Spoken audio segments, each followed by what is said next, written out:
the cube came along with him backwards. And so he was in this cube, and wherever he went, the cube was with him. And then on the front of the cube, there's a bunch of little squares, about 4 by 4, kind of like wallpaper patterns, or wallpaper patterns look like this phenomenon, which is much more to be the case. So in each cube, or on the front face of the cube, there were squares. It was made up of squares, and in each square was a circle, and in the middle of each circle was a little serpent's tail, like a snake's tail. You just see the tail. And so there was this whole array of squares with circles inside them with a little serpent's tail there, and the man could reach forward and grab a tail and pull it out of the little square, and the whole snake would come out. And that was the world. And I thought, wow, that's a pretty weird image. This very striking image. I thought, that's a very strange image. And I thought about that image probably ever since I had the dream, which is like 25 years ago. There's part of me that's been thinking about that image ever since. Because it was a revelation of the structure of being. And so what does that mean? Well, we kind of have this idea as materialists, because we're basically materialists, that we're sort of driven along like clockwork, that we're deterministic creatures. And we're driven by physical, chemical processes unfolding in a deterministic manner. And it's a good theory. It's got us a long ways. We are kind of like clocks. We are kind of like computational machines. But it's an incomplete theory, I would say, for 2 reasons. One is, we're not obviously deterministic because you can't predict our behavior. You certainly can't even predict the behavior of animals, even simple animals. So if we're deterministic, it's really, really complicated. And so it's not self-evident that we're deterministic. I actually don't think we are in the final analysis. But it's not self-evident that we are, even if you're a determinist. And the second piece of evidence that sort of runs contrary to there's 3, to the deterministic theory, is that at the bottom of reality, if you go all the way down to the subatomic level, things are not deterministic. So the deterministic model doesn't hold at every single level of analysis. Now, what that exactly means for determinism, I don't know, and I don't want to make some, loose association between quantum indeterminism and free will and consciousness. That's explaining one mysterious thing by making reference to its potential relationship with a bunch of other mysterious things is not that helpful. I'm just pointing out that the deterministic model doesn't hold at every level, so it's not a final model. And then the final issue with regards to determinism, I think, is a more pragmatic one. Maybe it's a weaker argument, but I don't think so. We don't treat each other like we're deterministic. And in fact, if you treat yourself like you're deterministic, that doesn't work very well. You don't have a good relationship with yourself if you don't treat yourself like you're a creature possessed of a certain amount of free will, with a certain amount of choice, and the attendant responsibility. And I think you naturally treat yourself that way, insofar as you have guilt, for example, when you don't live up to your obligations, and when you feel that you can take responsibility, that you have responsibility, you have a moral obligation of some sort, and we feel the sense of having choice, and we hold each other responsible for our choices. Like, you don't want to be around someone who treats you like a clock, like a deterministic clock. You don't treat your children that way. So you don't treat yourself that way. You don't treat your family members that way. And we don't structure our society on that presupposition. Our society is actually structured.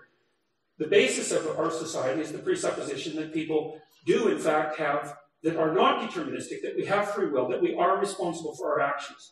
Now, that's obviously bounded to some degree, because you're not responsible for everything. I mean, you have a certain structure. You're not responsible for your intelligence, although you might be responsible for what you do with it and whether or not you damage it.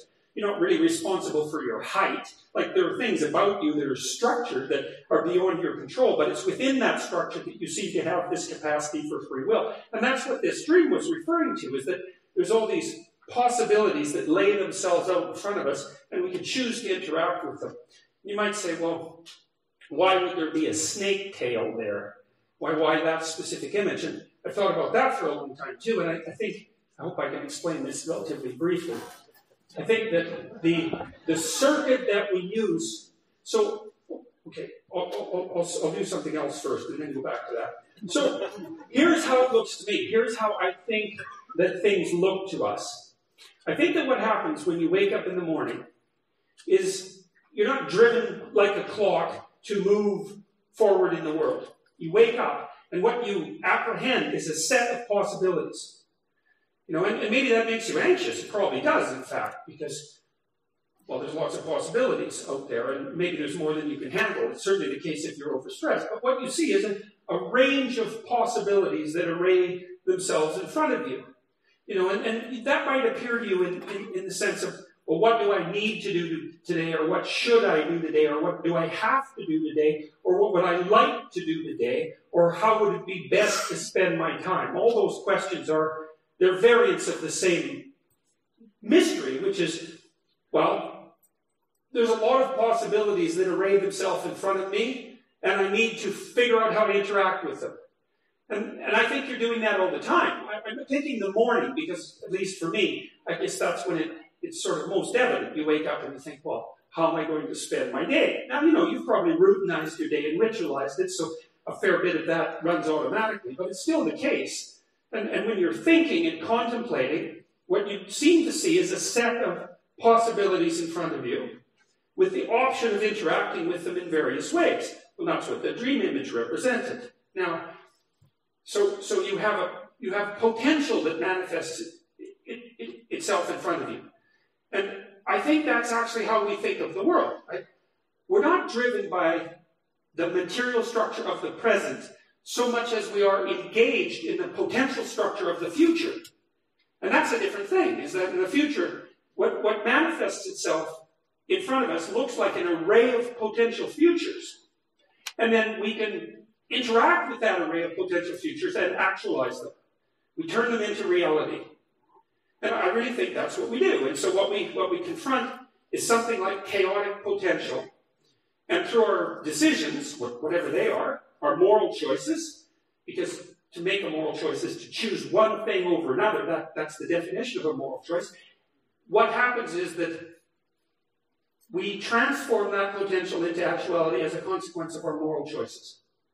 That's how it looks to me. Now, why would that potential be represented symbolically in serpent form? I think the reason for that is that neurobiologically is that the circuit that we use to deal with potential, chaos, what might be, is the same circuit that we've always used throughout the entire course of evolution to interact with that which lies beyond us. So imagine the circle of the campfire and the forest that's around that. The forest is populated by terrible things.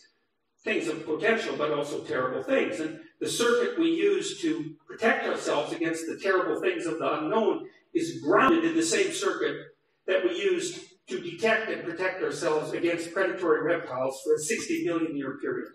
Something like that.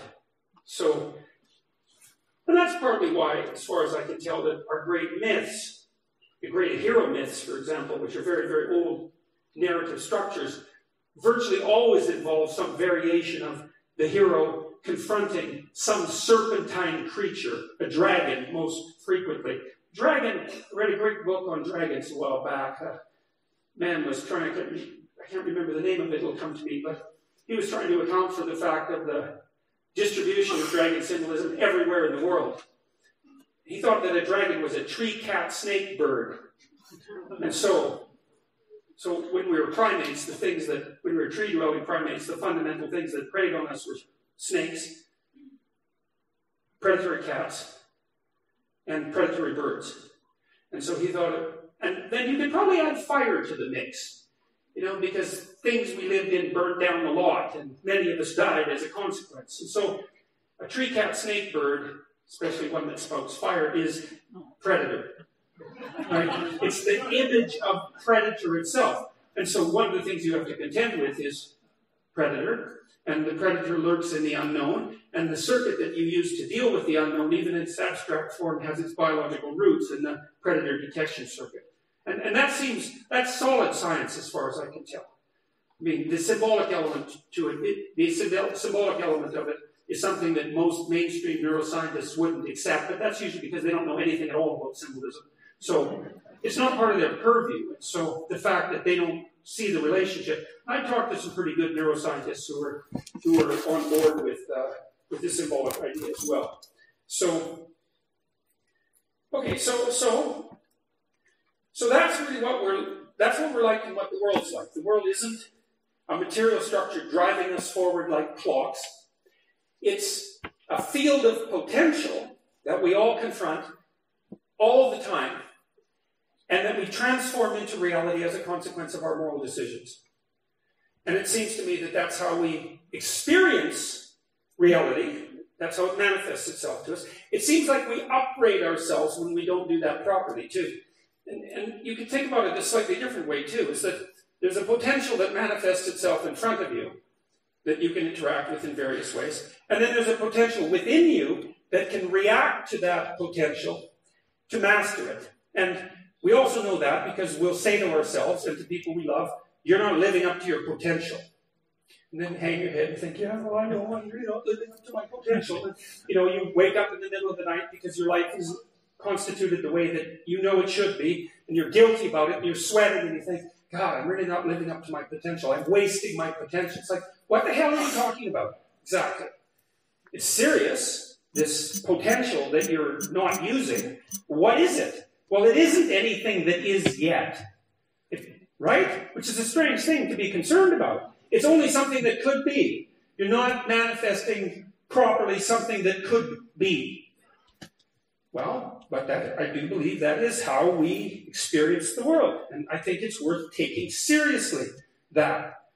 And then here's the reason why I think it's worth taking seriously. There's a bunch of reasons, but here's the reason. It's kind of a strange reason, but I've been spending a lot of time, some of you may know this, I did a bunch of series of lectures last year on Genesis, about 15 lectures, and I really spent a lot of time thinking about the psychological meaning of the stories in Genesis.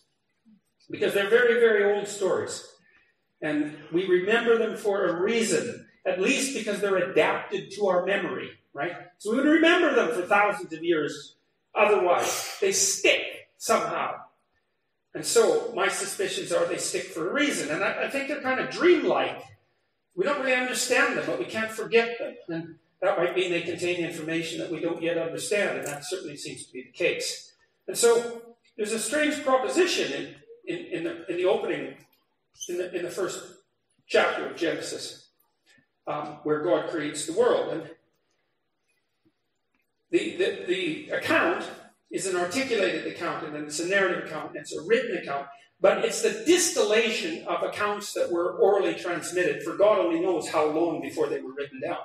And we really don't know how long. Maybe as long as people have been using language, which would be about at least 150,000 years. So they're old, those stories, and they have echoes of themes in them that are far older than that. And so what do you see? What's the landscape of the first chapter in Genesis? Well, it's remarkably similar to this image that I just described in the way that I laid it out. So what you have, it's a proposition about the structure of reality. And the proposition is something like, well, there's something that's given the name God, that exists. And there's some chaotic potential that thing is contending with. And that's the void. The tohu va'bohu, which means the waste and void. But it means more than that. It means something like chaotic potential. So, and it's also interesting, too, because it's a psychologization, let's say, an abstraction of a deeper idea. There's older stories, even, where the force or factor that serves as God actually carves up a serpentine being to create the world. By the time the Genesis account is written, that's kind of turned into an abstraction. Instead of the serpentine being, it's chaotic potential. And that's the same relationship that I just described to you between the unknown and the predator.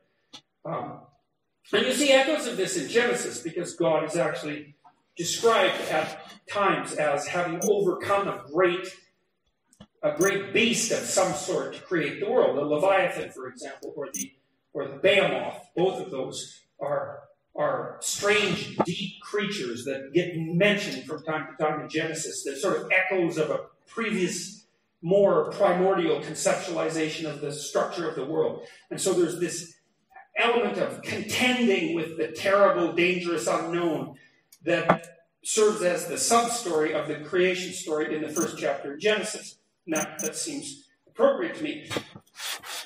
The story has been interpreted in Christian terms in the following manner. So you have God,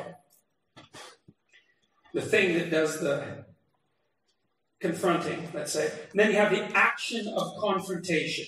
That's the second entity. And that's described as the logos in Christian terms. And that's a very, very, very, very, very complicated idea. But partly what it means is the capacity for truthful communicative speech. And that's the Word of God. So it's God uses the Word, the logos, which is the capacity for communicative, truthful speech, to interact with the chaotic potential and to give it form. That's how the world comes into being.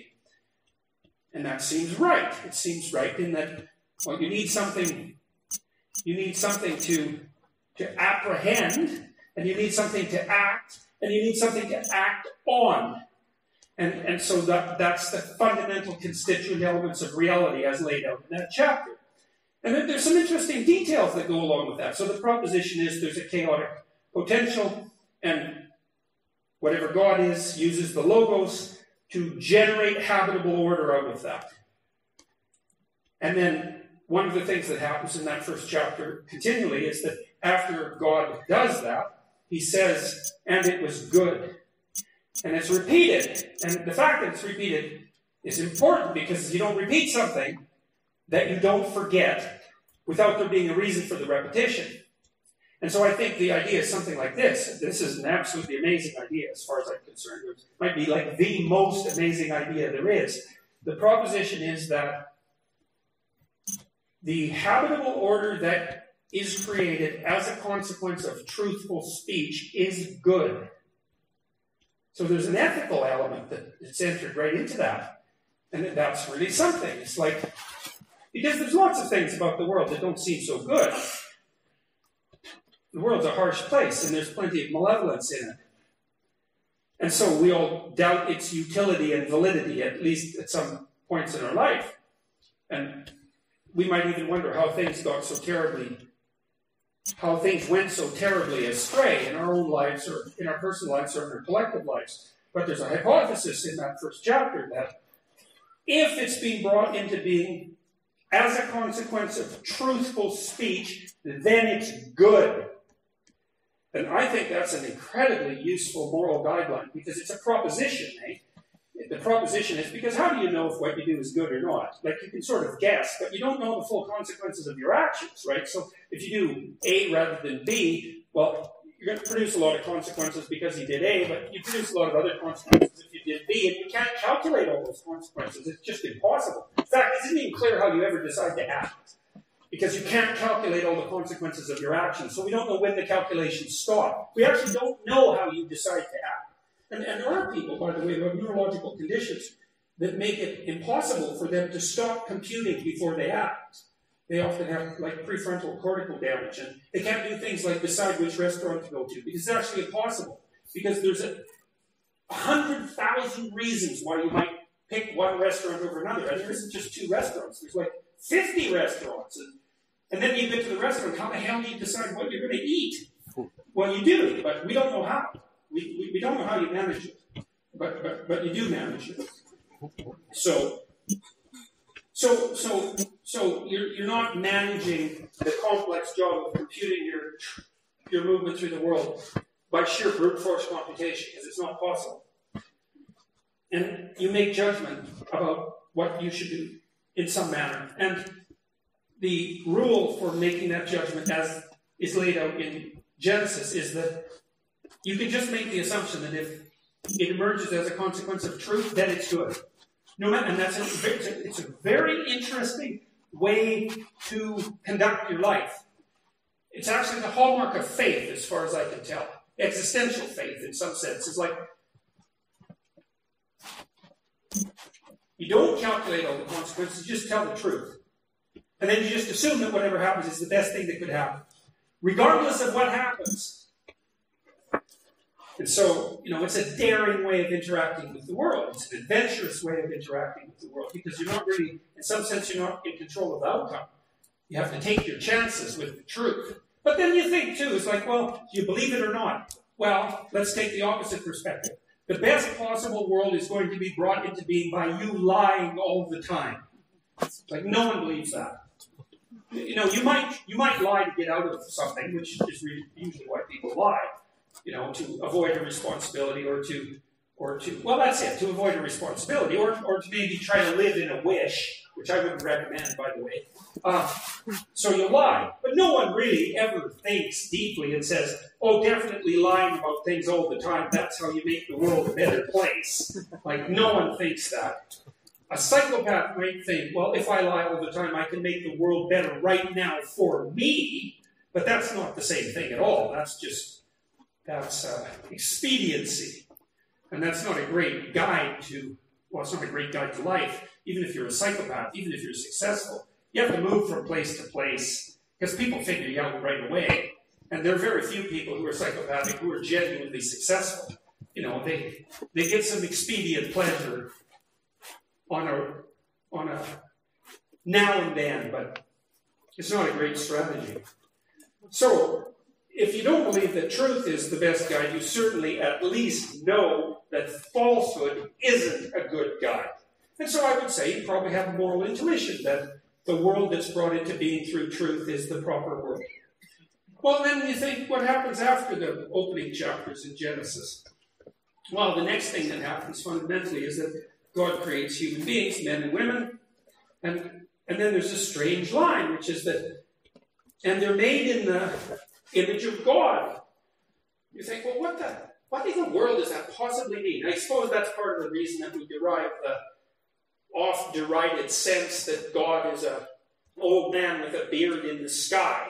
Not that we're all old men with beards, but at least human, right? Well, we're made in God's image. It's like, so the straightforward concretization of that is something like God in human form, which is obviously insufficient in some ways, because if God exists, in whatever form he exists, it's certainly not in a form that's the same as, in any simple way, as you and I. But there's a deeper idea there, as far as I can tell, and it's this idea of the manner in which, the deeper idea is in something like the basic structure.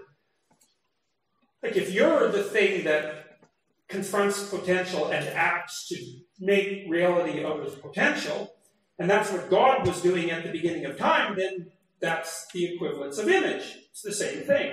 You're kind of doing it on a smaller scale. You're not generating whole planets, but you're generating part of the planet. And maybe it's a particularly hellish part of the planet because you're not doing a very good job of it. And that could certainly be the case, and that happens all the time. But, now and then you make a good decision and you act in a manner that you would regard as appropriate, and you bring something into being that's worthy of being brought into being. And then maybe you're sort of satisfied with yourself, and you could say that it was good. And then you can sleep with a clear conscience, having participated properly in the ongoing creation of the world. And it seems to me that that is, in fact, not only what we're called upon to do, but actually what we do. And so that's a daunting thought.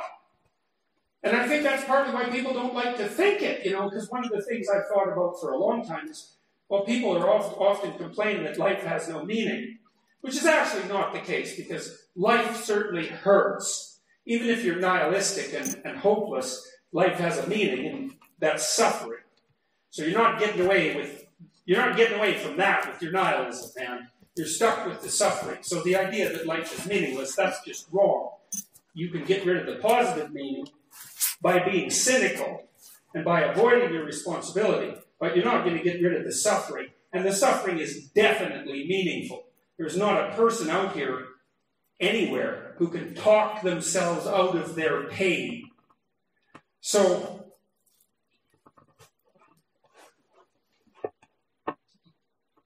people talk about life lacking meaning. It isn't what they mean. They mean that their life lacks positive and sustaining meaning, and it's important to be precise about these things.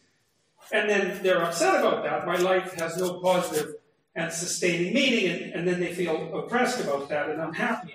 It's not surprising because life is suffering and twisted up a bit with malevolence just to make the suffering worse. If you don't have any sustaining meaning, then you get tortured by the suffering, and obviously that's extraordinarily unpleasant. And so it's not surprising that people complain. And you might think, well, they would escape from that state of meaninglessness if they could. But they can't, perhaps, and they've argued themselves into it, or they've argued themselves into a state of meaninglessness. It's a consequence of the rational critique of the structure of being, or something like that. But I think there's darker things at work there, because one of the things I've asked myself repeatedly over the years is, well, maybe everybody has a choice. The choice is something like this. Because I'm psychoanalytically minded, when people say something for one reason, I always think, well, there's a shadow reason that we need to explore too. You say, well, you're doing this because you're good, you're a good person. The communists posited the utopian future state. That was good, except for all the millions of corpses. That was the dark side. And so you could flip that and think, well, no, there was no utopian vision to me. Not really. There was just justification for the millions of corpses, and it was the production of those corpses that was the reason, and the utopian vision just a secondary justification. And if you think, well, no, definitely not, then, well, that's fine. Then you can account for the corpses with some other theory and see how far you get with that. So there's a dark side to decisions.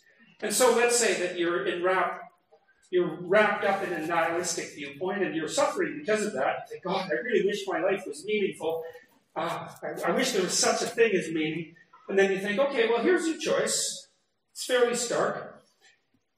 On this side, there's meaninglessness, right? You're just, as you suspect with your rational critique of being, you're nothing but a dust speck among 7 billion other dust specks on a no-account planet, rotating a no-account star among trillions of stars, among hundreds of billions of galaxies in a meaningless universe. I think, God, that's dismal. It's like, well, no, it's not that dismal, because if it's all meaningless, you don't have any responsibility. And you can do whatever the hell you want. And there's some attraction to being able to do whatever you want without responsibility. Well, it's easy, first of all. I mean, except for the suffering part, but it's easy. It doesn't require any commitment. It doesn't require any sacrifice. It doesn't require any vision. It doesn't require any diligence. It's easy. You can do whatever you want whenever you want. And so a cynic might say, well, you just dreamed up the whole nihilism to justify the fact that you're utterly useless. And then you could reverse it. You could say, okay, well, forget about that choice. Here's another choice. Everything you do is meaningful. It actually matters. Think, well, that's great, because there's all that meaning. It's like, yeah, sure. There's a lot of responsibility that goes along with that, because maybe it is the case, and I do believe this. I do believe that this is the case. I do believe that the most accurate way of representing you is the way that you're represented in that first chapter of Genesis. And that whatever it is that you are is something like an embodied logos. Constrained, but confronting the chaos of potential and determining the course of creation by your moral choices. And that you can choose to make things better, and you can choose to make things worse, and if you choose to make them better, then they get better. And if you choose to make them worse, then they get worse. And so I would say, you have the possibility of heaven beckoning on the one hand, and the possibility of hell beckoning on the other, and you're choosing between those two every single choice you make. And that's actually meaningful, and it's real. And you think, well, do you believe that? It's like, well, let's reverse that. Say, well, are you so sure you don't believe that? Because you don't know what the hell you believe, because you can't really count for yourself fully, right? People are we're complicated. Each of us is the most complicated thing there is. So we're not transparent to ourselves. It's not obvious to each of us what it is that we believe or how we construe the world. And so often when I'm trying to figure out what someone believes, I sort of look at how they act. That's an existential attitude. It's something I also learned to some degree from Carl Jung. If you can't understand the motivation, look at the outcome of the action and infer the motivation. I like that a lot. You think, well, what do people believe? Well, how do they act? And my sense of people, after spending 25,000 hours counseling people through all sorts of things and thinking about these things for many more hours than that, is that you have a guilty conscience if you're not participating in the proper creation of being. It weighs on you. And not just a bit either. Like, it'll take you out. It'll make you suicidal. It'll ruin your life. You'll contemplate the catastrophe of your foolish choices and the waste that you've laid to your own potential and the absence that you've been for your family and your community. And you will not escape from that. Not a bit. And so it seems to me that regardless of people's conscious accounting for themselves, at a more implicit level, a more unconscious level, you're holding yourself accountable as if you're responsible all the time. And that you will torture yourself to death if you do it wrong. So, well, and if it wasn't the case, then why would you ever... It's not like you guys don't feel guilty. You know, I mean, that's a common state of mind for people. And I know that guilt can go too far. I know sometimes that people feel guilty more than would be productive. But it's not like you don't feel guilty or ashamed or that you haven't lived up to your potential. All of those things, man, that's the sort of thing that torments you at 3 o'clock in the morning.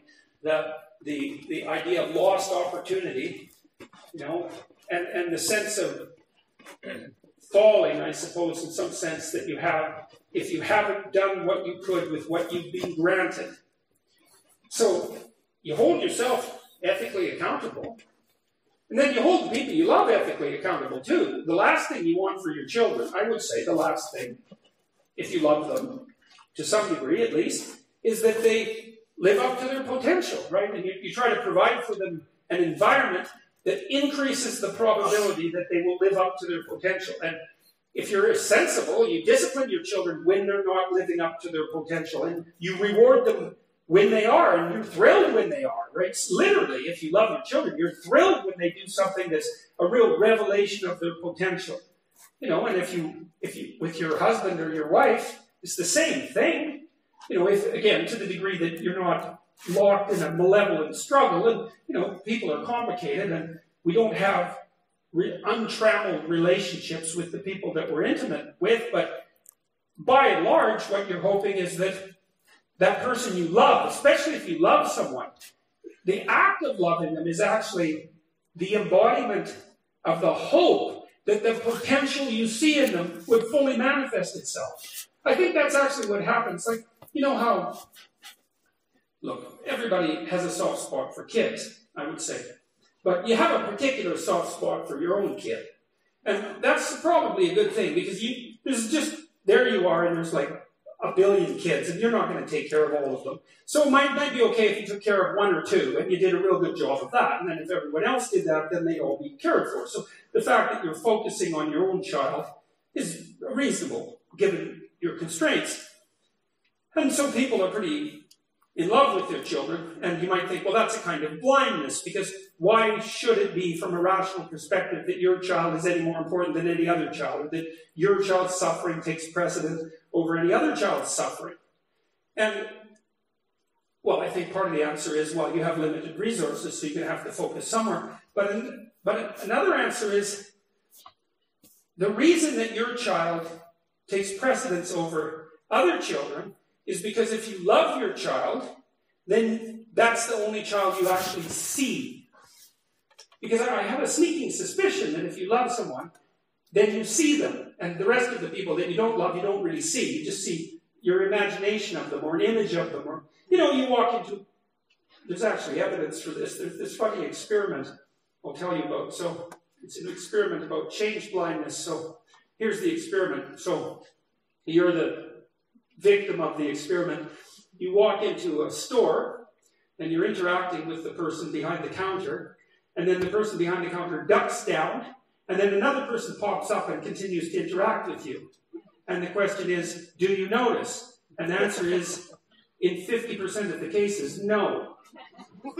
And so there's another famous experiment, a variant of the same thing. So it was done at Harvard.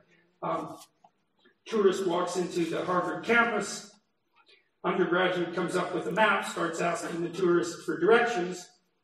A couple of guys over here holding a door. And they walk between the tourist and the student, blocking the student from the tourist momentarily. The student grabs the door, keeps walking, and one of the people holding the door takes the map and starts talking to the tourist. And the tourist, 60% of the time, doesn't notice that the person has been switched. That even works if they have quite markedly different clothing. And so you're blind to most people. And you have to be, because you'd just be overwhelmed if you weren't blind. You'd be overwhelmed if you weren't mostly blind to everything. You're blind to most people, but I don't think you're blind to the people that you love, and I think that's why you love them.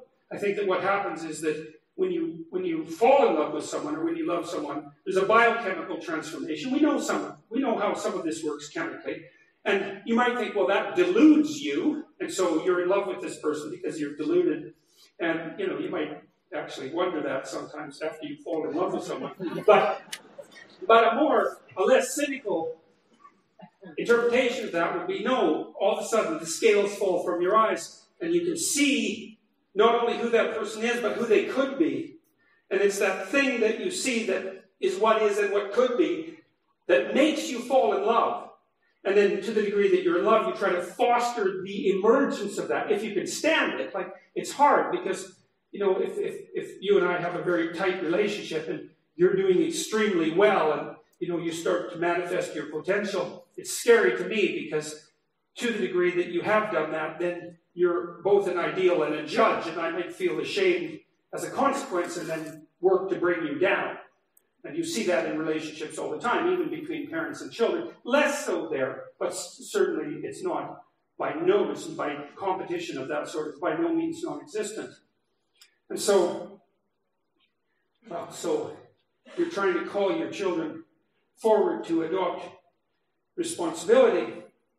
And so the next thing that happens in the biblical stories, and I haven't got this worked out, so it's completely coherent yet, but what happens is that, let's see if that's the right place to go with this argument.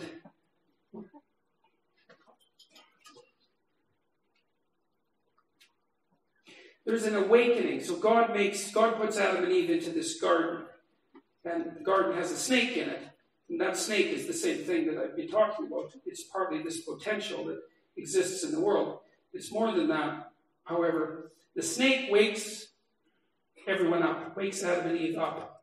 And the first thing, the scales fall from their eyes. And they notice that they're naked. And that's the next thing of tremendous significance that occurs in that narrative.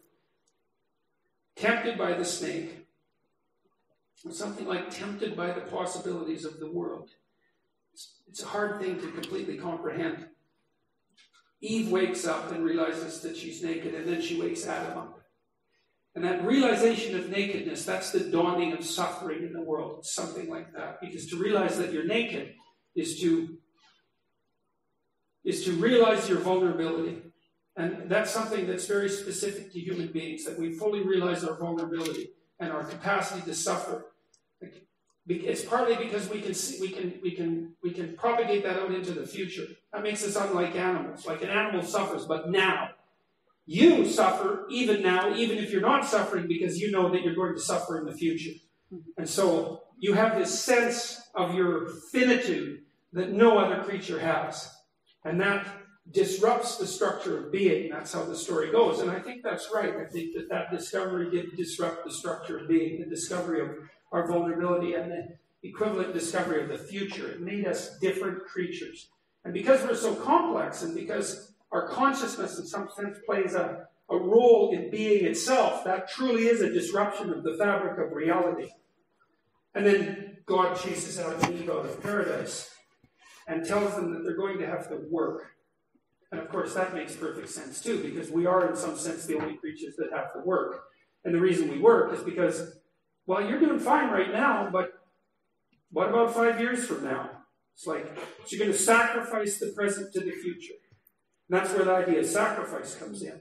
That took me about 20 years to figure out exactly what that sacrificial motif meant in Genesis. But what it meant was it was indistinguishable. I outlined that in 12 Rules for Life. It was indistinguishable from the discovery of the future. Because as soon as you discover the future, then you have to sacrifice the present to it. Otherwise, you're just doing whatever it is that you want to do in the present. It's kind of how an animal lives. And, you know, animals have pretty rough lives, although it doesn't appear that they dwell on it much. Whereas, well, and there's something to be said for that, but, you know, whereas we worry about everything you can possibly worry about, and generally we don't get eaten by predatory things, and we live a long time. So the advantage to our chronic worry and our ability to sacrifice the present to the future is that we actually do pretty good, stretched across time, even though there's a tremendous amount of concern that's associated with that. The weight of work, let's say. And driven, I would say, by the knowledge of death. And that's really how that story lays itself out, which is quite interesting. So responsibility. This is where the transition gets tricky. I'll just come about it from a different perspective.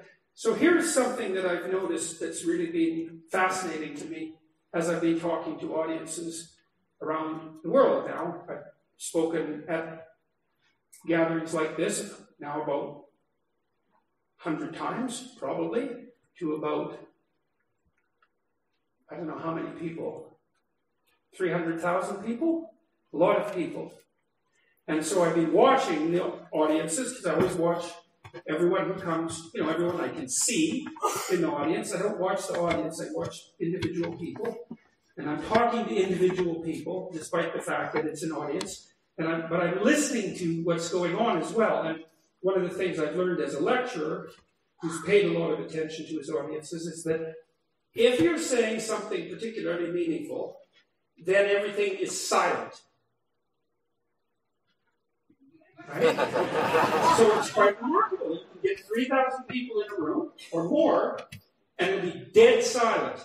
And you know that if it's dead silent, then you're on the right path. And everyone's with you, because otherwise they'd be shuffling around, noticing that they're hot, or noticing that they're uncomfortable about thinking about something, or playing with their phone, or, you know, they get instantly distracted. And so if people aren't being distracted by something else, it means their attention is focused on what's going on. And if 3,000 people are focusing their attention on what's going on, then you can be reasonably certain that something is going on. And so if you're a lecturer and you pay attention to your audience, then you always try to make sure that something is going on, and that keeps the audience still and quiet. And that's an indication that something's going on. And it's something that you can use to orient yourself, in a sense, to a place of maximal meaning. And that's what you want to do, and especially in a spontaneous lecture. You want the lecture to be meaningful, because otherwise, like, what the hell are you doing there? And if it's meaningful, then everyone's gripped by it. And if they're gripped, then they're silent. And so you can tell that. And so when you lose your audience, they start to make noise. And that's very disconcerting. So it's very unpleasant. And so I don't like it when that happens, and I try to make sure that it doesn't. Okay, so the question is, what topics silence an audience now? And there's two. One is any talk about responsibility. And that's really interesting. You know, I noticed this last year when I did the biblical lectures I mentioned. Most of the people who came to those, strangely enough, were young men who are notorious for their refusal to come to any sort of lecture that involves anything like that. But that was the audience. And when I talked to them about responsibility, they were dead quiet. And they were particularly quiet if there was an association between the idea of responsibility and meaning. And so I've been thinking about that, exactly why that's happening. And this is what I've come up with. And it's related to all the stories that I told you already, and I'm hoping I can make the connection perfectly clear. That's what I'm trying to do in this lecture. So,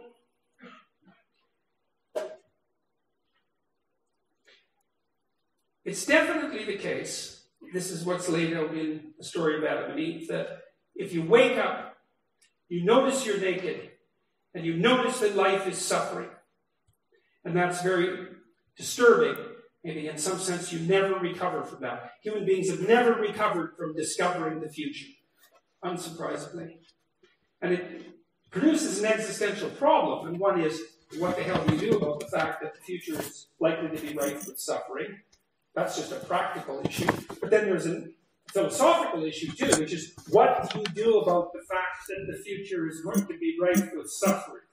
So there's the practical issue, build yourself a house so that you don't die in the winter. But there's the existential issue, which is, what the hell should you do about the fact that life is suffering? Then you can make that even more complicated, or it's made more complicated, because it's not just that life is suffering, it's life is suffering of the type that your stupid irresponsibility will definitely make worse. Right, so it's suffering contaminated by ignorance and malevolence.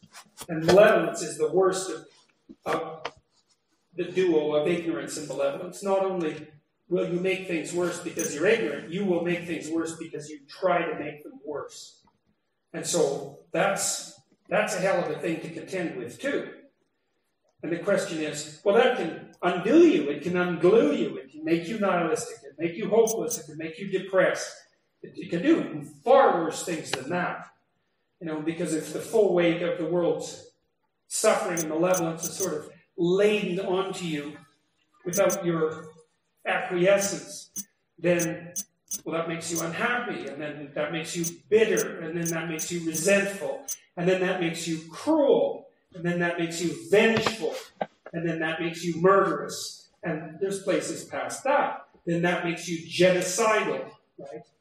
And so the fact that there's suffering and malevolence is not only enough to produce a kind of nihilism, but it's enough to produce a nihilism that degenerates into something far worse than mere nihilism. In fact, I don't think nihilism is sustainable. I think it inevitably degenerates into something approximating the desire for hell. It's something like that. Well, the question is, well, what do you do about that? Well, I think the first thing you notice is that it actually bothers you that there's suffering and malevolence. It wouldn't drive you crazy if it didn't bother you, but we'll just make that an independent issue for a minute. It does bother you. It bothers you enough so that you might even question the utility of your existence because of it. Or you might go the whole way and question the utility of existence itself.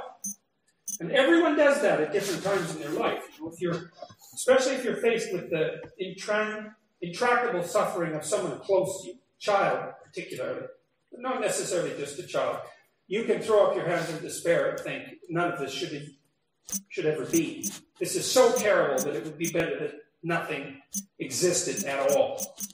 And that's what you do when you ask, in some sort of cosmic sense, what the point is. And fair enough.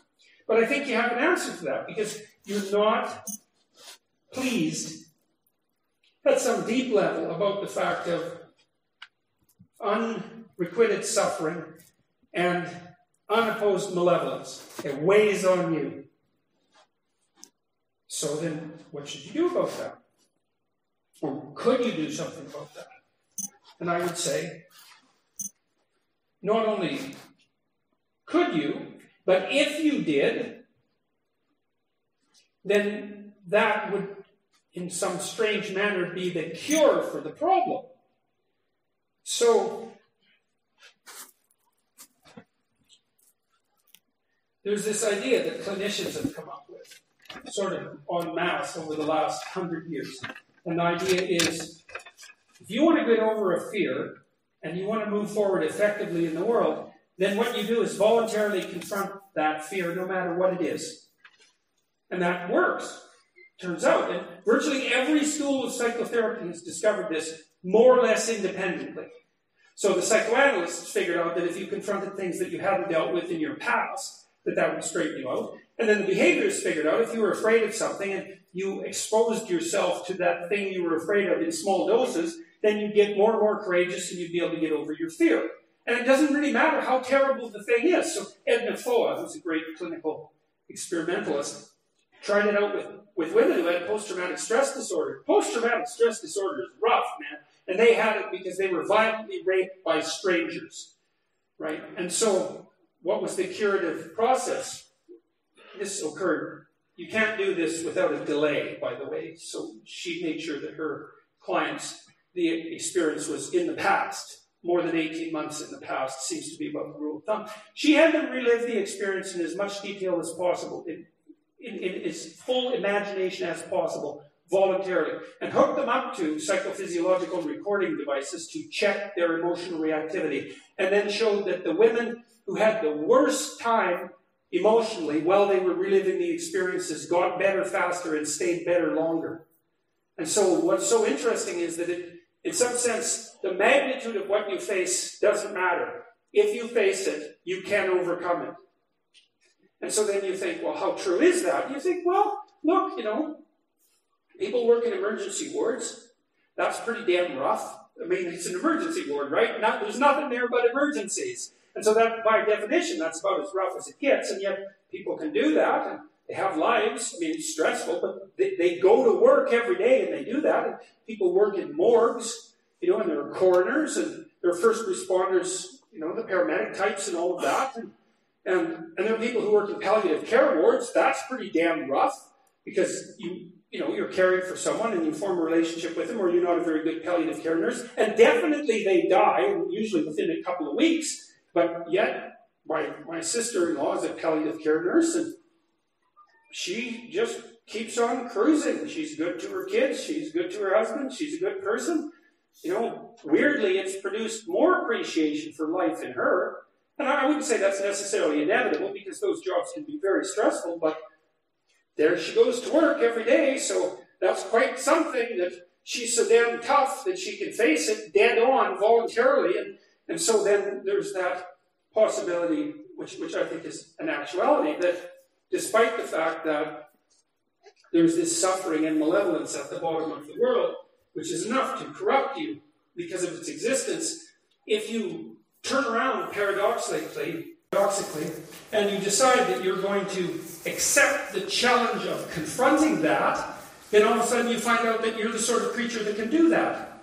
And I don't really think that's any different than confronting that chaotic potential. I think it's the fullest manifestation of that. And then here's something else that's really interesting, and I think I'll close with this. I'll tell you two interesting stories. One is about a cathedral, the Chartres Cathedral. In the cathedral, there's a maze, a labyrinth, and it's a circle.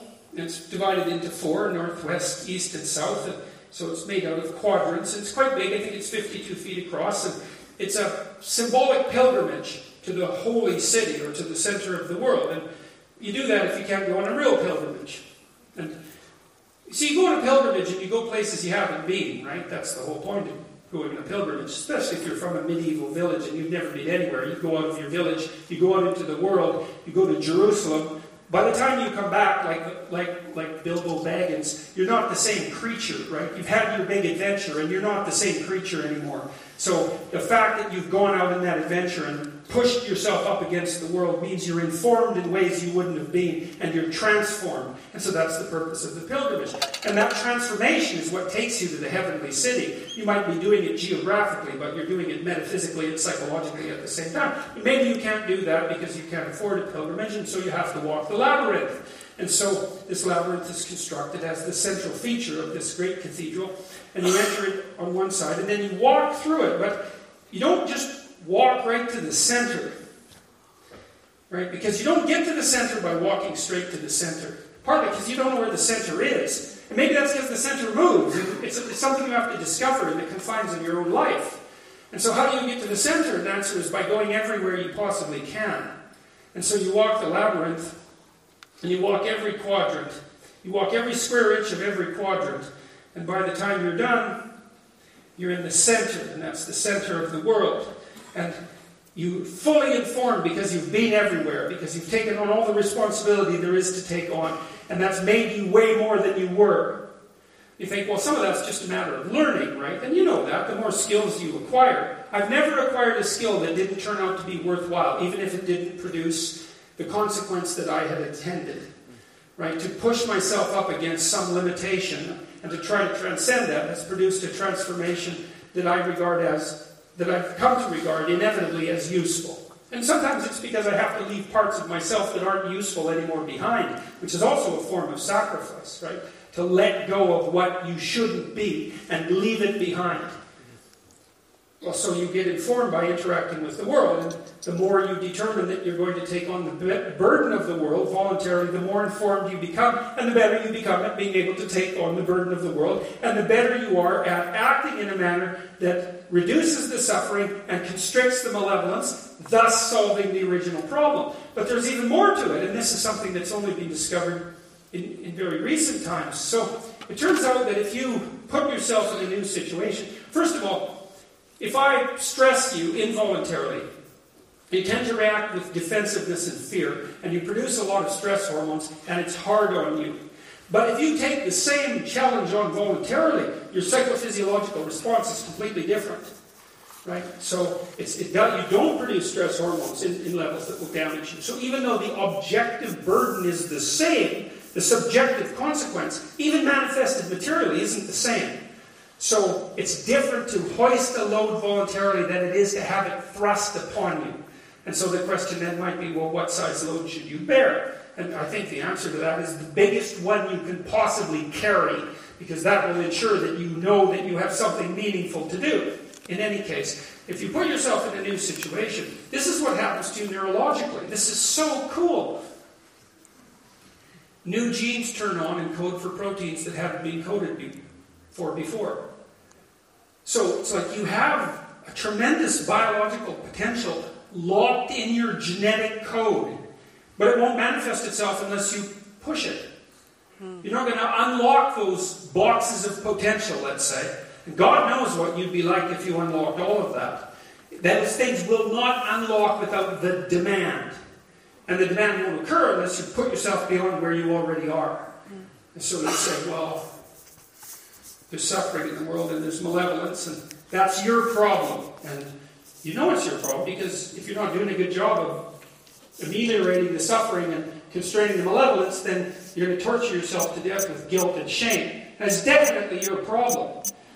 And so you want to do something about that, because the alternative is not so good. So you decide to do that voluntarily. And you think, well, that's impossible given the burden of suffering and the degree of malevolence in the world. And it is impossible, but God only knows what you are in your fundamental essence, and God only knows what you could be if you were completely turned on, let's say. And the way you find out is by deciding that you're going to do that which is impossible. And you don't have a choice anyways, because you're confronted with mortality, with suffering and mortality and malevolence in your life anyways, and you're all in, man.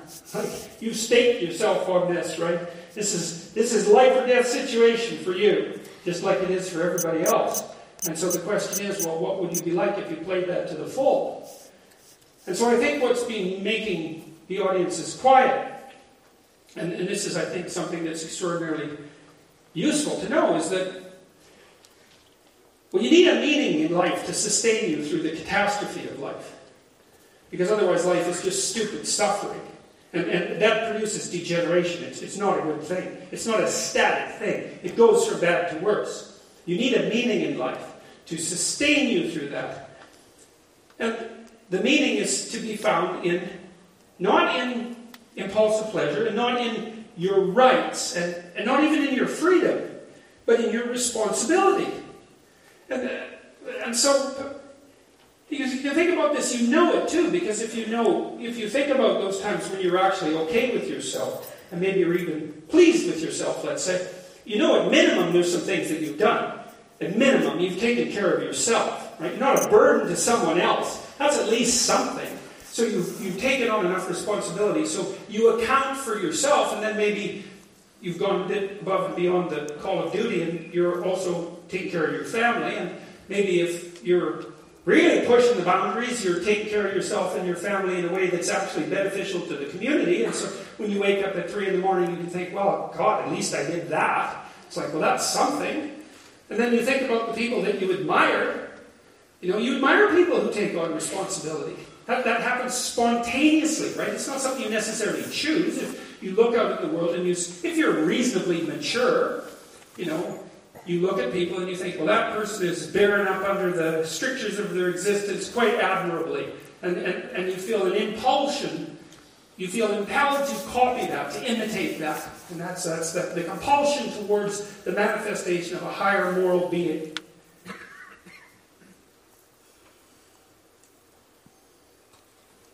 So that seems to be part of, that idea seems to be part of what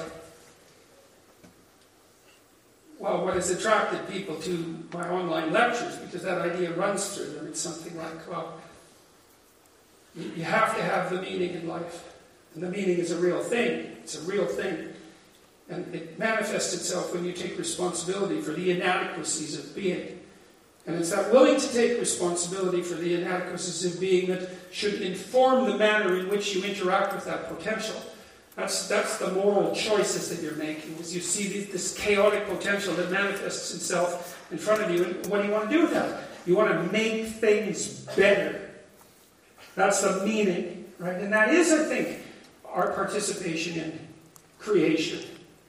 And I think it is the manifestation of the image of God. I think that's right. And I think we need to understand that. And that we can set things right. We can set them as right as we could set them if we understood that. And I think it would be in everyone's interest to understand that. And most importantly, I think it's just true that that's the case. And I think that everyone knows it. Thank you.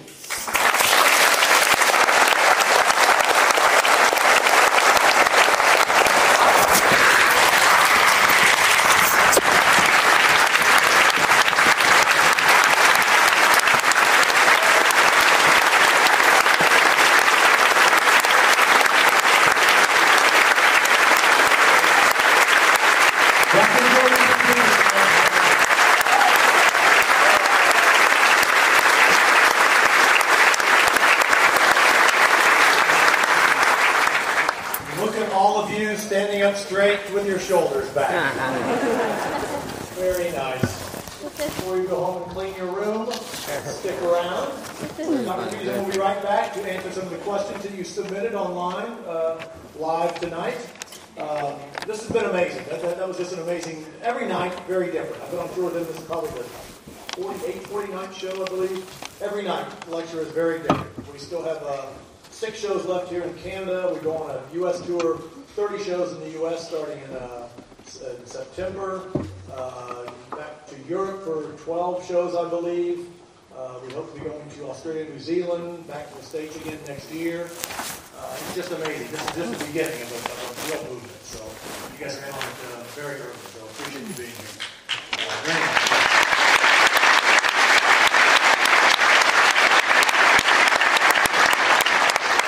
This massive meeting is being, as our audiobook is out, the 12 Rules for Life has been translated into multiple languages. Also in Hungarian translation last night, Chinese, Russian coming up very soon. So pretty soon the entire world will be standing up straight with their shoulders back. So, I'd like to welcome them back now, please, Dr. Jordan B. Peterson. Thank you.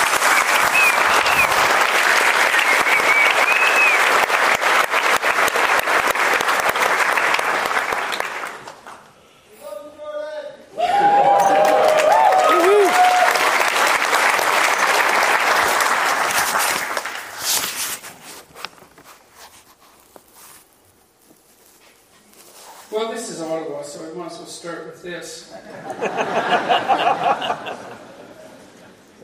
What are your thoughts on Justin Trudeau?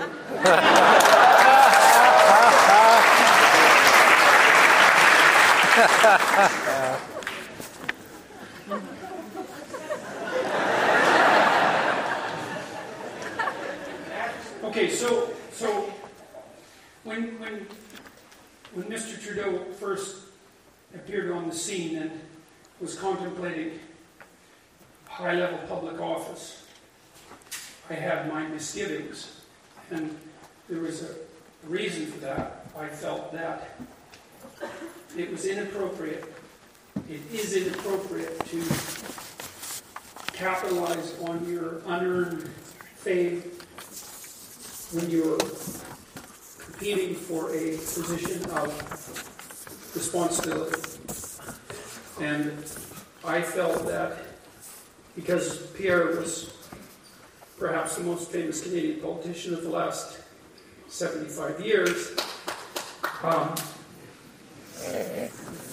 that Justin had to establish his own independent credibility before he had license to the name. And he didn't. And he ran anyways. And I thought that was a sign of immaturity and narcissism. And I still believe that. So those were the first thoughts.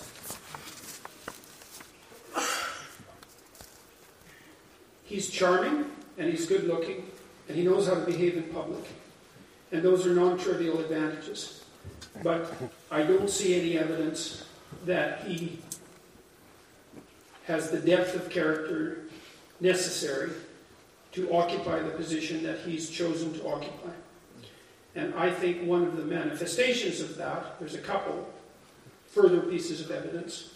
One is his proclivity to make policy as a consequence of conformity with well-meaning and trendy ideology. And I saw that manifest itself most appallingly in the manner in which he chose to constitute his cabinet. Because one of his first decisions was to choose his cabinet on the basis of their genitalia. And I do not think that's forgivable.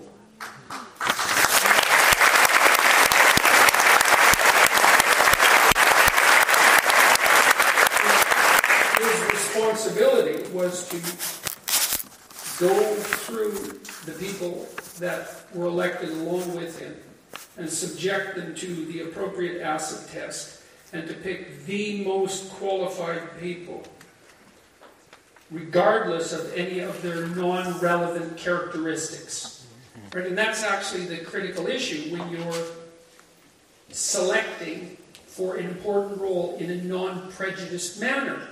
The definition of selecting in a non-prejudiced manner is that you ignore all attributes that aren't germane to the task at hand.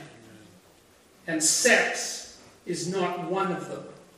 And so I believe that he gerrymandered his cabinet selection so that he could manifest his allegiance with the ideology that drives identity politics, instead of making the incredibly hard personal decisions that would have been necessary to pick the most qualified people. And so I also know that he mentioned gender 385 times in the budget document. And that isn't the biggest problem that we have.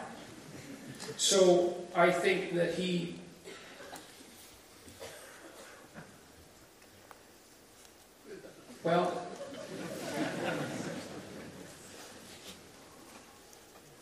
that's what I think so far.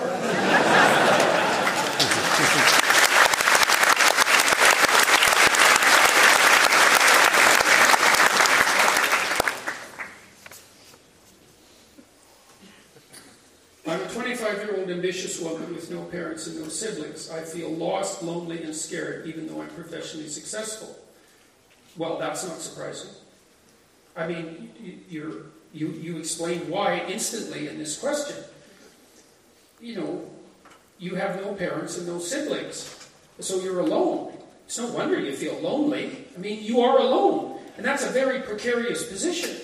You know, I've had clients in my clinical practice who were very isolated, who have no family. You know, maybe one person that comes to mind had a daughter, but they had no one else. And, you know, her and her daughter, well, kind of clung to each other, and perhaps in a somewhat counterproductive manner. But unsurprisingly, you know, the world's a pretty rough place, and even if you're doing quite well, you can be taken out by a prolonged bout with misfortune. And partly what you need to do is buffer yourself with a social community. And hopefully you're fortunate enough so that that consists of some parents and some siblings and maybe a bit of an extended family, for better or worse, and a good friendship network and an intimate relationship. Like, you need lots of structures of support to surround you, and a job is one, but it's only one, and it's one of 7 things that you need. What things do you need? Well, you need to figure out how to educate yourself, and you need to figure out how to take care of yourself, your mental and physical health, and you need a career, and you need to figure out how to cope with temptations like drug and alcohol abuse, and you need to figure out how to make productive use of your time outside work, and you need an intimate relationship, and you need a family. And if you're lacking, if something isn't working on one of those dimensions, there's other dimensions, but that's a pretty good initial summary, then of course you're going to feel lost, lonely, and scared. And the reason for that is that you are, in fact, exposed on multiple fronts. Your life isn't buttressed nearly as well as it needs to be. And so what you need to do is you need to spend some real time developing a network of friends, and you need to find a relationship, and you need to have a family. And because that's what it is to be a human being. And the idea that, you say, even though I'm professionally successful, it's a really interesting question. I'm a 25-year-old, ambitious woman. Okay, so there's an implicit presumption there that ambition is sufficient in some sense, because otherwise it wouldn't be highlighted as the what would you say, as the only descriptor. And it means in some sense, I'm reading a lot into this, but I'm going to do that for the purposes of illustration. It means that in some sense you bought into the idea that ambition in the career domain is sufficient to set you up in the world, and it's not. That's just complete nonsense. Most people don't have careers. They have jobs. And a job is generally something that you're paid to do because you wouldn't do it otherwise. And even if you have a career, the probability that you have a career that's so great that the logical thing for you to do is to sacrifice the probability of having a family to it is virtually zero. Like, I've known many people who've had outstanding careers, many of them women, and some of those women decided to sacrifice the possibility of children to their career. And I would say that's a minority taste, I'll tell you.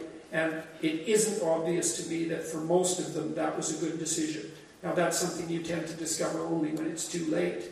So you don't feel lost, lonely, and scared. You are lost, lonely, and scared.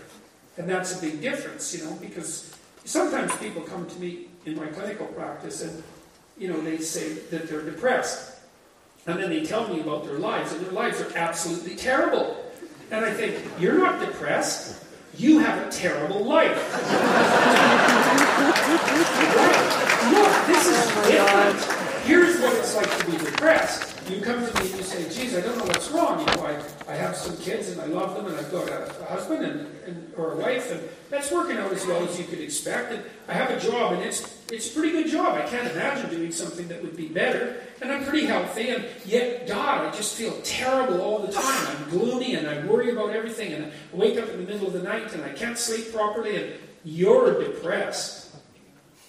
But if you come and say, geez, I've been unemployed for 2 years, and I have a really serious health problem, and my child is deathly ill, and my wife is an alcoholic, and my father has Alzheimer's disease, and we're going to get kicked out of our house next week, and I don't know what the hell to do. It's like, you're not depressed.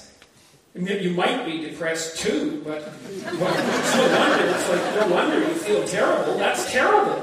And you actually do different things if you're a clinician under those circumstances. Like, for me, if I see someone who's depressed, but their life is in order, one of the first things I suggest to them is you should try an antidepressant, because something's going wrong. And you can try an antidepressant for a month, and there's a bit of risk, but not as much risk as there is in being depressed. And you might find that it actually just fixes it up. And that happens to people quite frequently. Now, it's very difficult generally to entice people or convince them to take an antidepressant, because, especially if they're conscientious, because they think, that's a cop-out and I should do this myself, and it's just a chemical treatment, and so on and so forth, and fair enough. But, people get sick, and one of the ways they get sick is that the mood gets dysregulated, if you take an antidepressant and it works, then you won't jump off a bridge, and that's really quite a good thing, because once you jump off a bridge, there's no coming back, and it's a real risk with depression.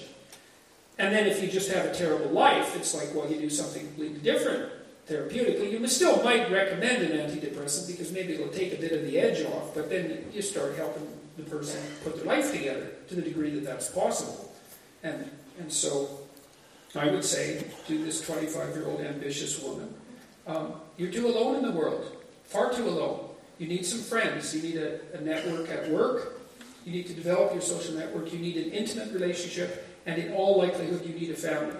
Because, like, what the hell else are you going to do once you're 50 and onward? That's another thing that young people don't think about. It's like, I just had a grandchild last year. My kids are getting married, and we're looking forward to more grandchildren. And one of the things you notice as you get older, I've had a great career. I'm one of those people who have been very fortunate. I've actually had a career, and it's been incredibly meaningful. And even so, as I get older, what becomes increasingly important to me are my wife, my kids, my parents, like my family. The importance of that grows rather than decreases across time.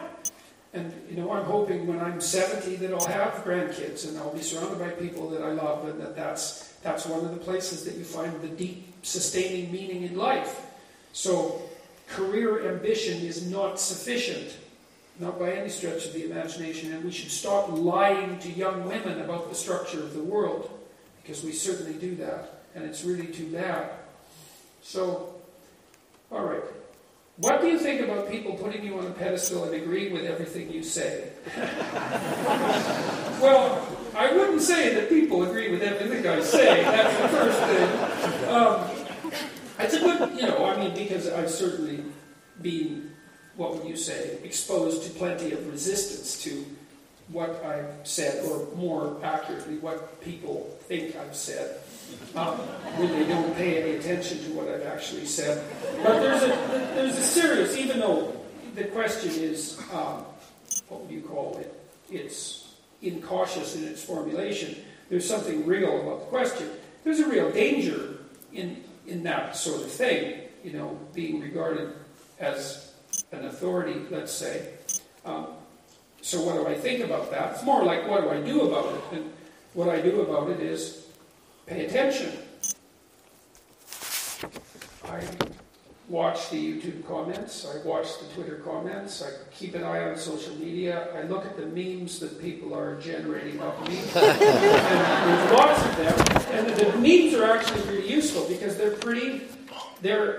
the activity of the court jester, right? Because the meme makers are acting comedically. And so they're satirizing me in various ways. And the memes in general are good-hearted. And so my sense is, if the court jester isn't vicious, then you're probably not too stupid.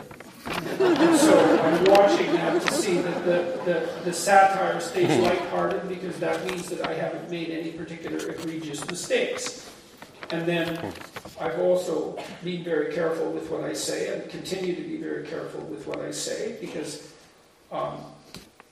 there's great danger in a misstep. There has been for a long time, and I suppose the more people that are listening to what I'm saying, the more danger of the misstep, for better or worse. And then I've surrounded myself with people who are attentive and clear-headed. And I talk to them all the time about what's going on around me, so that I can stay oriented, and I listen to what they say. So my wife is one of those people. She travels around with me, and she's a tough-minded, sensible person who's been through her own trials by fire, and she watches what's happening and gives me a slap whenever that's necessary, which is probably minor slap 2 or 3 times a day, and a major slap once a week. And my kids keep an eye on me, and they do the same thing. And I have a couple of friends who've been watching everything that's been happening since the beginning, and they have no compunctions whatsoever about sharing their opinion. And I'm paying attention to all that, because I'm hoping that this will be good. It is good, and that it will continue to be good. And then I'm also not 20, and like, this isn't this isn't going to my head the way it might if I wasn't 55, 56. I've already done lots of things in my life and shepherded through people through incredibly difficult circumstances. And so I think I'm fundamentally a sensible person, and although prone to my own certain kinds of errors, and since I'm fundamentally sensible and I've surrounded myself with people who are awake and critical, then I'm hoping that this will continue to unfold properly. So far, that seems to be the case. One example of that is these lectures, these discussions, because they're insanely positive. So, and that's a good thing. And my sense is that most of the people who are coming to hear me talk are doing it, the political reasons are radically secondary, and that most people who are coming to hear me talk are coming because they're trying to put their lives together as individuals. And I don't see in that anything but good. And that's what people tell me when I meet them afterwards. So I'm going to meet about 150 of you afterwards, and everybody tells me something to say to me, and it's usually something like, I've been trying to put my life together and it's working, and that's really good, so I'm pleased about that, and thank you. And so that's a great thing for people to say. And as long as that keeps happening, then I'm going to assume that this is all good. So.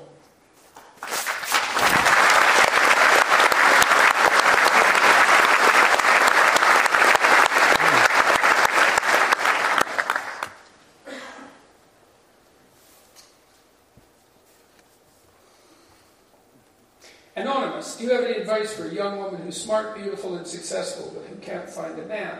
The thing I want the most is a husband and 4 kids. Sure. Go online. I have this future authoring program that John made reference to. Write out exactly what you want in a partner. And write it out for you, so that you're telling the truth to yourself. Write exactly what you're looking for. Then set up a dating profile and say exactly that. You can edit it for privacy, but just say exactly what you want. And see what happens. So, because you'll probably get what you want. It'll take some work, and there'll be some frogs to kiss along the way. But I think if you just laid out your argument truthfully. See, and here's the thing to think about too, is the more truthfully you lay out what you want, the higher the probability that the right person will read it and respond. Right. So I think you can get what you want. But you have to specify it, and you have to communicate it. And I actually think that's true in life in general, is that I think you can get what you need and want, but you have to specify it, and then you have to sacrifice everything necessary to attain it. And so, I think that's how the world works. I mean, I know that there's an element of luck. I know that people can get cut off at the knees, but it's still your best bet. So.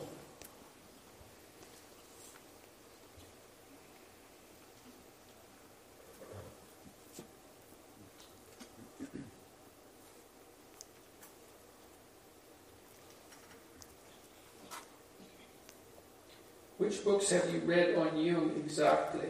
I've read everything he published, except for what's been released in the last 10 years. So that's about 30 volumes, something like that. Is diversity really a strength? How can it be? Well, it depends on what you mean by diversity. Randomly selecting people on the basis of their race, gender, and ethnicity for participation in intellectual endeavors, that's not diversity, that's stupidity.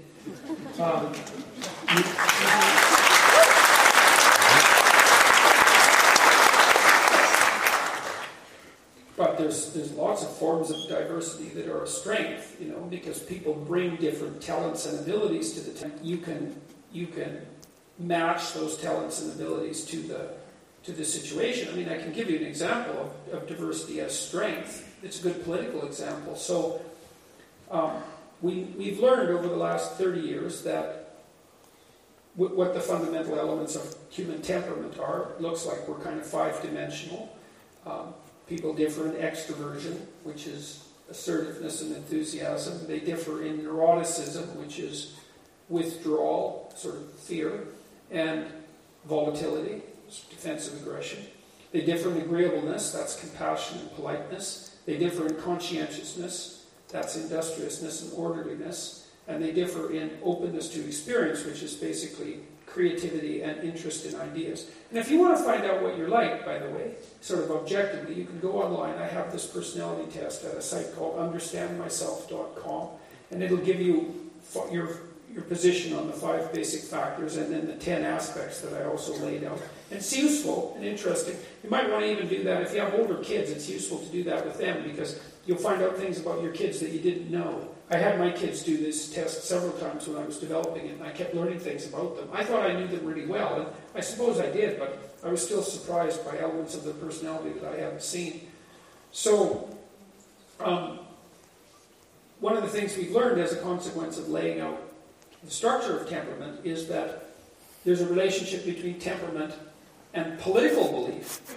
And so it turns out that you kind of vote your temperament. But it's even deeper than that, because the way you think about the world is that you look at the facts that are out there and then you dispassionately assess them and you generate your political opinions.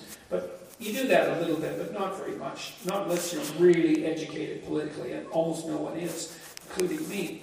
What you do instead is your temperament filters the set of facts for you, and you derive your conclusions from that set of filtered facts. And so liberal left-leaning types tend to be high in openness, so that's creativity and interest in ideas, and low in conscientiousness, and that's industriousness and orderliness, particularly low in orderliness, not so much in industriousness. And so they're the creative types. And then the right-wing types, the conservative types, are low in openness to experience and high in conscientiousness. And so what does that mean? Well, the conscientious types do pretty well because conscientiousness is a really good predictor of long-term life success in more conservative occupations. So managerial and administrative occupations, for example, and academia for that matter, your success is well predicted by how conscientious you are. And so conscientious people are industrious and dutiful. They do what they say they're going to do. If you have a task to do and everyone knows how to do it, you want to find a conscientious person and they'll do it. And so conscientious people are really good at running things. But they're damn poor at inventing them. Now the liberal types, by comparison, tend to be, you find the creative artist types among the liberal left-leaning types, and that includes the entrepreneurs, because entrepreneurs are more like artists than they are like managers and administrators. And so this is really cool as far as I'm concerned, because what it means is that we need the liberal left-leaning types to generate businesses, but they need the conservatives to run them. And that's a good example of diversity. And you see that in your own organizations, is that you're going to need people who are diligent, industrious, reliable, rule-following, algorithm executors, managers and administrators. And they're the people to rely on if you know what the hell you're doing and you need it done efficiently. But you're going to have to sprinkle in there creative, disruptive types, because now and then your company is going to go off the rails if you only do what you're doing when the environment shifts around, and you need people to think laterally. And it's the case in the economy in general. We need the radical thinkers to produce transformations when they're necessary, but we need the conservative types to implement sensible solutions.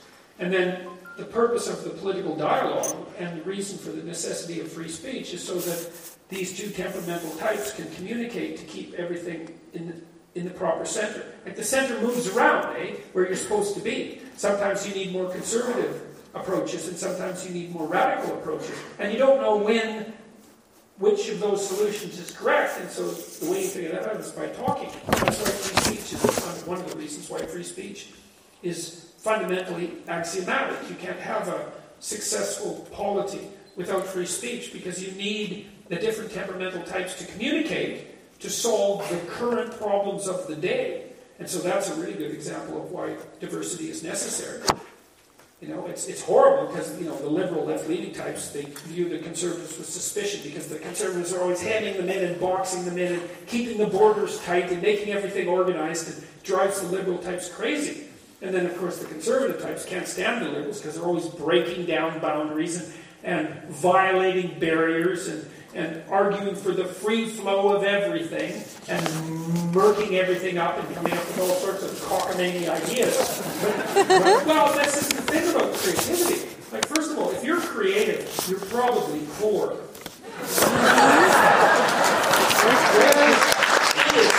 It is viciously difficult to monetize creativity. And look, here, let me give you an example. So let's say your city, you've got a city and part of it's falling apart. And it's sort of a ratty neighborhood, but it's got not too bad architectural bones, and there's some things about it that are a little bit cool. And so what happens? Well, all the artists move there. Right? And they open galleries and they show their strange work and they start to make it a little cool, and then the coffee shop people come in and they're like the next tier of creative. They think, oh, this is cool, we better open a coffee shop so we can hang out with all the artists. And then, then the trendy chains move in, and then the real estate prices start to go up, and a bunch of people get rich, but it's not the artists. They don't make any money at all. They're still starving to death in their garrets, and so they have to wander off to some other uninhabited part of the city and start again.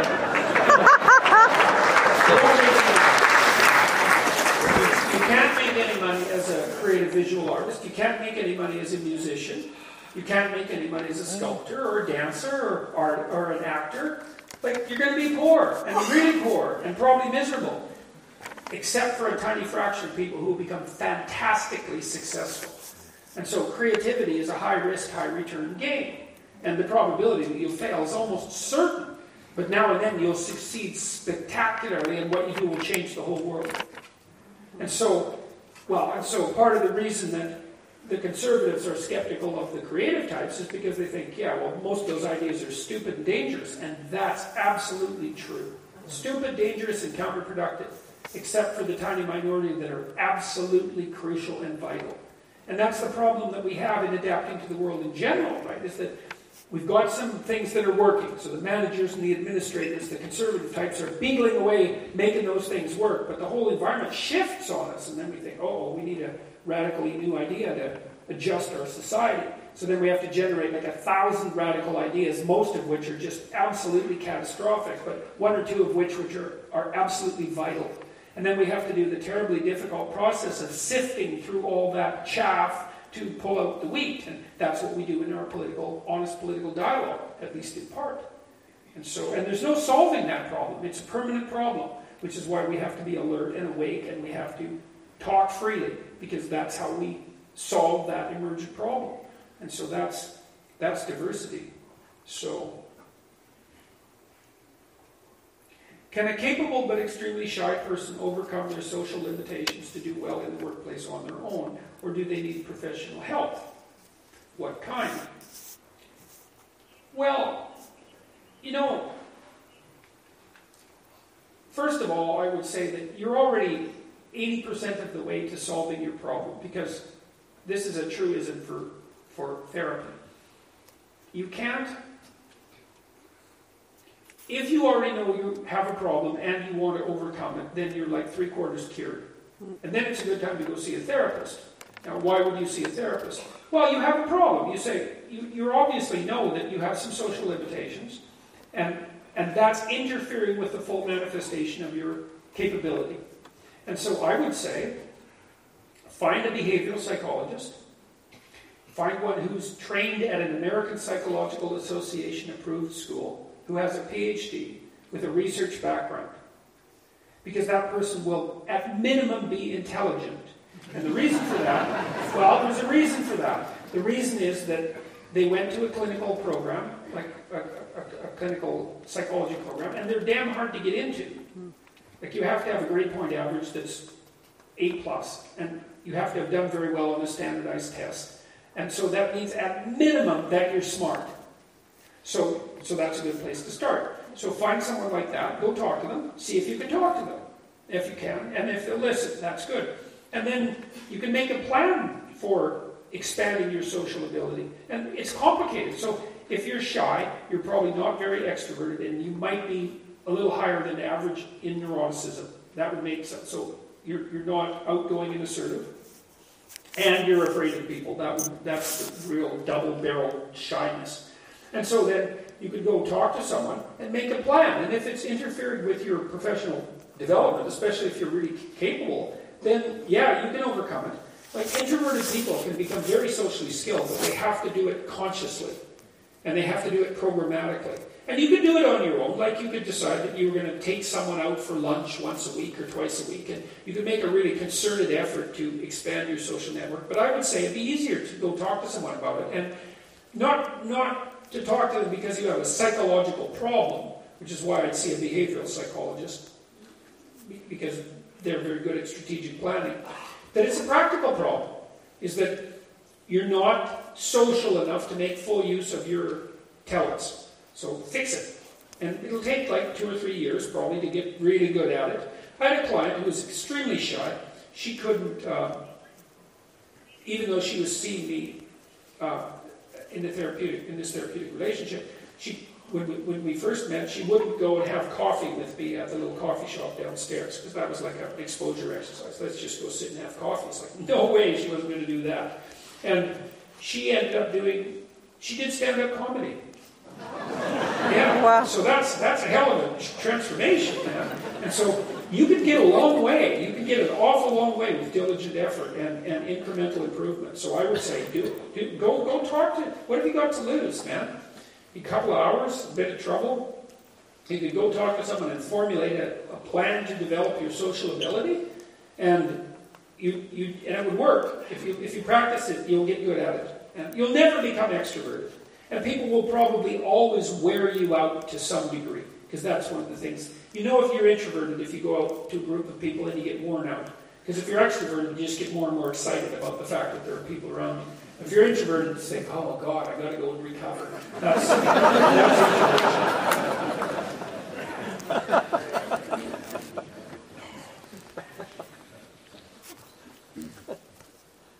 one more.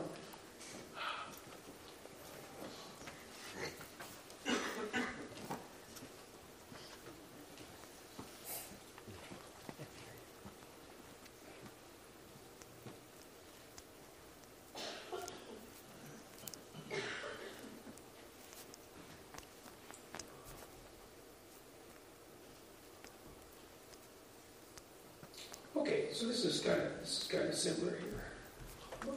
Oh no, it just disappeared. Okay. Can you please elaborate on your comment regarding enforced monogamy? Jesus. There seems to be a lot of confusion and controversy with regards to it. Yeah, well, the confusion and controversy was built into the article. The woman that interviewed me knew exactly what I bloody well meant by enforced monogamy. She wasn't stupid. She had a graduate degree from Columbia. And I talked to her about enforced monogamy for like 2 minutes out of the 2 days I spent with her. So the fact that even was highlighted in the article was, I think, a cheap trick on her part. And she knew it. What did it mean? It meant what anthropologists have known for 100 years, and that isn't even vaguely controversial.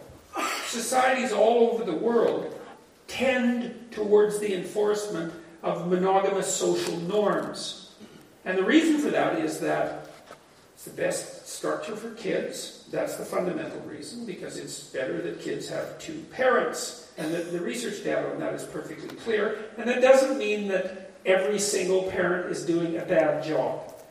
But overall, having 2 parents is associated with much better outcomes on virtually every measure that's being assessed. And that's because having kids is really hard. It takes 18 years. It's like it's too much for one person. So, and then monogamous societies tend to be a lot more peaceful than polygamous societies. And so that's another reason. And then another reason is that it seems better for women, especially if they want to have children, to have a stable monogamous partner. And so all I was pointing out was that there are valid reasons for the social enforcement of monogamous norms. Like, oh, enforced monogamy. Oh my God. He wants to take women at gunpoint and distribute them to useless men. It's so stupid. It's so stupid.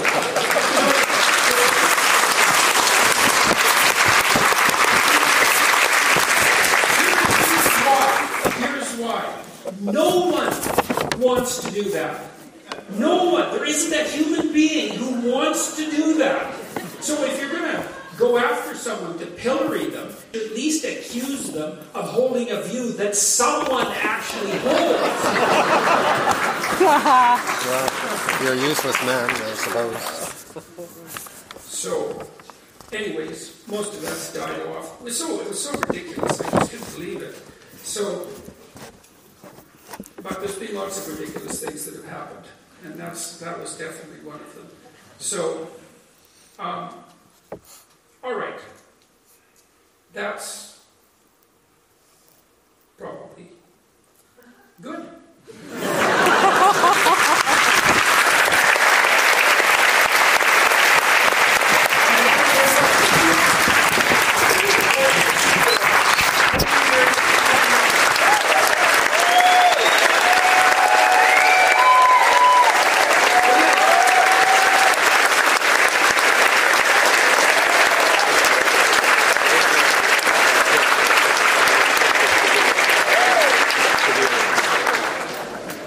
How do you see him after the show?